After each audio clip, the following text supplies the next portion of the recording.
Begin assessing deep tendon reflexes by testing the biceps reflex. To do this, the patient's arm must be relaxed, partially flexed at the elbow, and positioned with the palm down. To stretch the muscle, depress the biceps tendon with your thumb or index finger.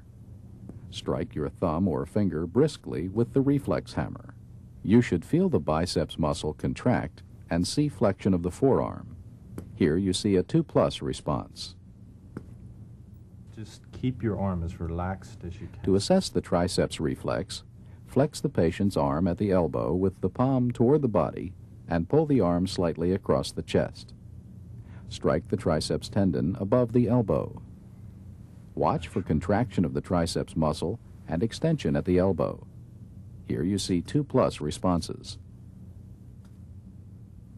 To elicit the brachioradialis reflex, the patient's forearms should rest on the lap with the palms down.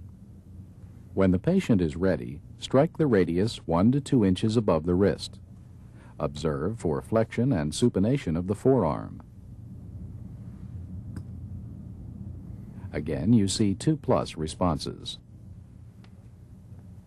To test the knee reflex, locate the patellar tendon in the patient's flexed knee. Briskly tap the tendon just below the patella. Feel for contraction of the quadriceps and look for extension of the knee. These are 2+ responses.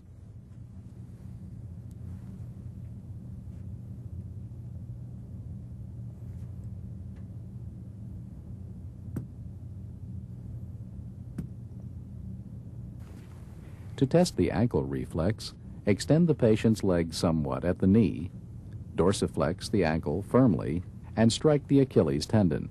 Feel and watch for plantar flexion. These are 2+ responses. Support your foot. To elicit the plantar response, stimulate the lateral aspect of the sole of the foot from the heel to the ball, curving medially across the ball. Use the lightest stimulus that will provoke a response. Note movement of the toes, normally flexion. Dorsiflexion of the big toe with fanning of the other toes is a pathological response known as the Babinski response.